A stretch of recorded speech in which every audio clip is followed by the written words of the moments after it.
toda a sexualidade que não é vivida na diferença entre homem e mulher é, de certo modo, uma sexualidade que não é assumida na plenitude.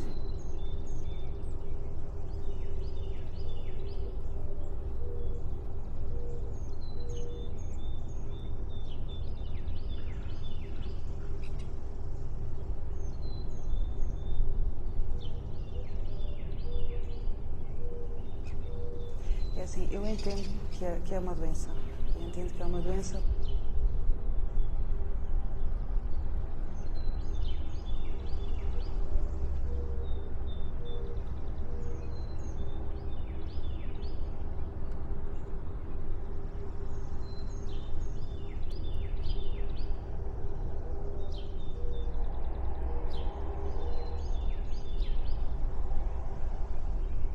Um adulto que vive a sua sexualidade de forma adulta é capaz de suportar a dificuldade que é entregar-se a alguém que não é exatamente igual a ele. E eu tenho verificado.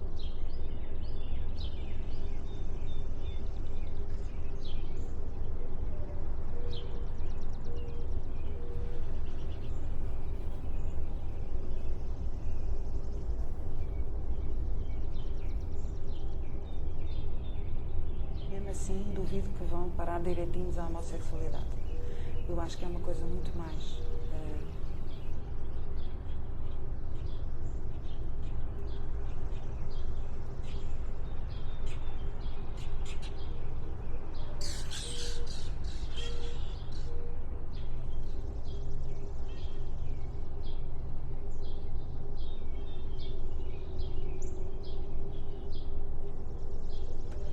A nossa sexualidade, para além do facto de ter que ser vivida como uma unidade da pessoa, portanto, aquilo que a pessoa é expressa fisicamente e como nós sabemos, o homem e a mulher, a complementariedade do homem e de mulher destinam-se a expressar justamente essa unidade na comunhão, não é? E isso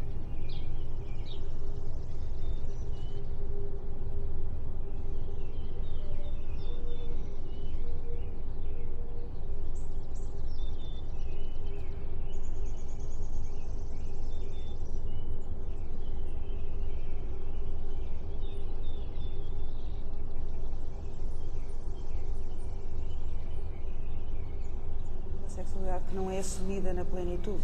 É como se fosse uma, entre aspas, uma infantilização da sexualidade. Infantilização no sentido de ser, não ser completo, não ser adulto.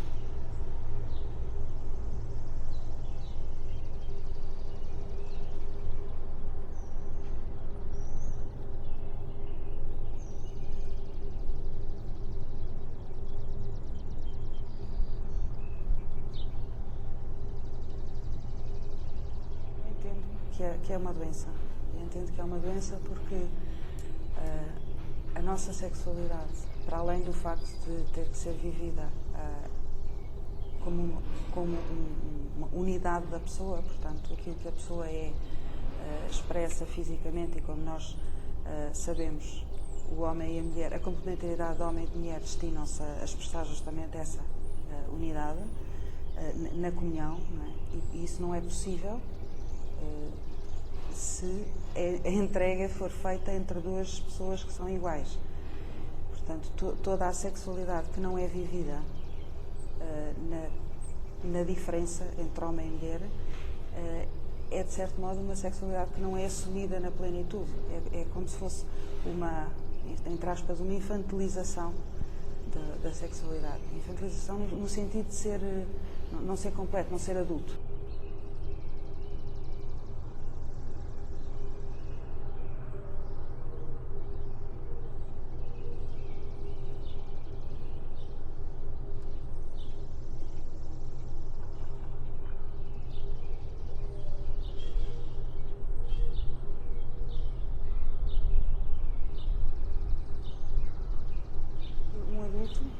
Que vive a sua sexualidade de forma adulta é capaz de suportar a dificuldade que é entregar-se a alguém que não é exatamente igual a ele.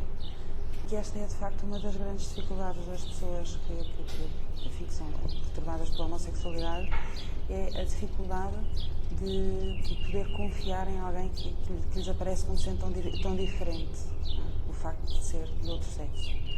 Portanto, isto é uma das características da homossexualidade que a torna uma perturbação psicológica, não é?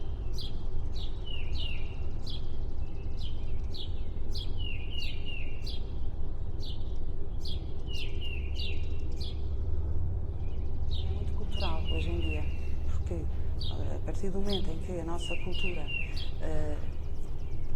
defende e até incentiva utilizar a sexualidade como uma coisa normal, ou ver a homossexualidade como uma coisa normal, as pessoas já nem sequer se põem a questão se será certo ou errado, se estão bem ou se estão mal, se é uma perturbação ou não. E então vivem-na como normal.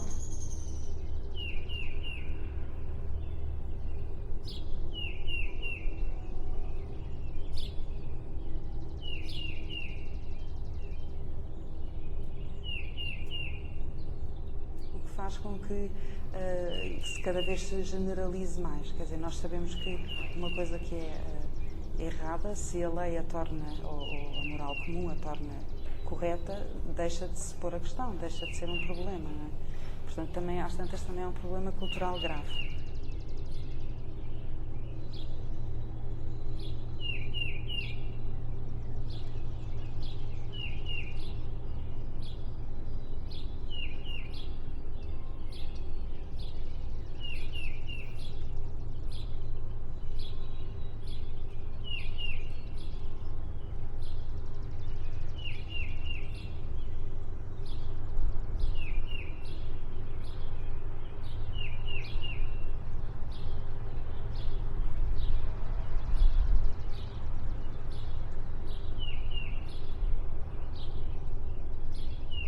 Conheço ninguém quem foi todos os estudos feitos, muitos estudos honestos, apontam para que de facto não há nenhuma característica biológica que justifique a grande maioria dos casos de homossexualidade. Não digo que não haja alguns casos em que as definições cromossomáticas não estão completamente corretas e, portanto, pode haver aí problemas.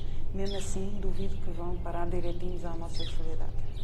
Eu acho que é uma coisa muito mais não só cultural, mas principalmente patológica, quer dizer, é uma imaturidade que se torna patologia. E eu penso que, também já ouvi muitas pessoas dizer que é uma coisa que se adquire na infância e o que está na infância já não se corrige. Eu não acho nada isso. Acho que tem muita importância, muito peso o que se passa na adolescência.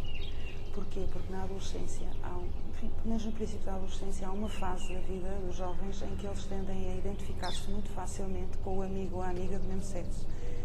E depois, às tantas, podem confundir esse afeto, essa afeição que sentem um pelo outro, com o desejo sexual. E quando isso se instala, e quando do outro lado está uma pessoa que pensa da mesma maneira ou que eventualmente os pode conduzir mal, a coisa está muito estragada, é muito difícil, não é? É preciso que a pessoa se sinta mal com isso, quer dizer, que a pessoa sinta que a sua vida não caminha com uma plenitude, a sua entrega não a satisfaz, é preciso sentir uma insatisfação, uma inquietação. A satisfação pode vir da forma como vive a sexualidade. E depois é preciso que a pessoa queira mudar, que às vezes é o mais difícil, porque é assim, costumo ver, é que as pessoas quando, percebem, com mais ou menos facilidade, todos vamos percebendo que somos feitos para a plenitude e, portanto, andamos sempre à procura disso. O problema é quando preenchemos esse desejo com sucedâneos da plenitude e vamos enganando, não é? De certo modo. E a sexualidade mal orientada vai-nos enganando, mal vivida vai-nos enganando. E, portanto, mas vai-nos mantendo enlumbrando, não é? Portanto, às tantas, é difícil, é fazer justamente esta transição, o arriscar, quer ir para uma coisa que seja mesmo verdadeira e que me encha plenamente.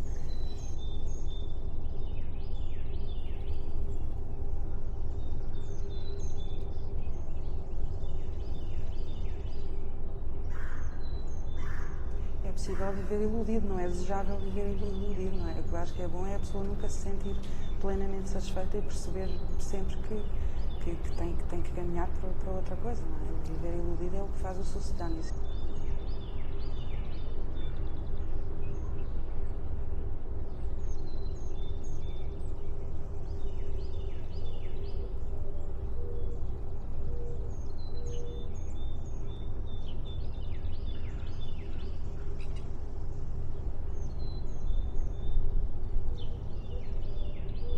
É possível.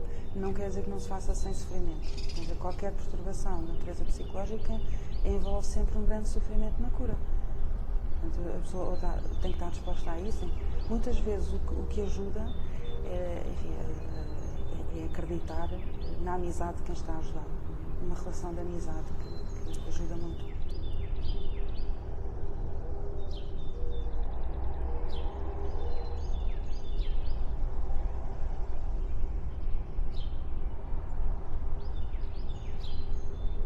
Casos concretos que me passam pelas mãos e conheço casos também de ouvir falar, de ler de outras pessoas. E é isto que eu digo, quer dizer, às vezes quando nós pensamos que está tudo bem encaminhado, quando as coisas, a pessoa está realmente num grande desejo de mudar e as coisas estão a correr bem, mas de repente há esta dificuldade de ultrapassar o imediato e o tal sucedâneo, não é? E atirar-se para a plenitude. É o que custa mais. Mas não se pode nunca perder a esperança.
É assim, eu entendo que é uma doença. Eu entendo que é uma doença porque a nossa sexualidade, para além do facto de ter que ser vivida como uma unidade da pessoa, portanto, aquilo que a pessoa expressa fisicamente, e como nós sabemos, o homem e a mulher, a complementariedade de homem e de mulher destinam-se a expressar justamente essa unidade na comunhão, não é? E isso não é possível se a entrega for feita entre duas pessoas que são iguais. Portanto, toda a sexualidade que não é vivida na diferença entre homem e mulher é, de certo modo, uma sexualidade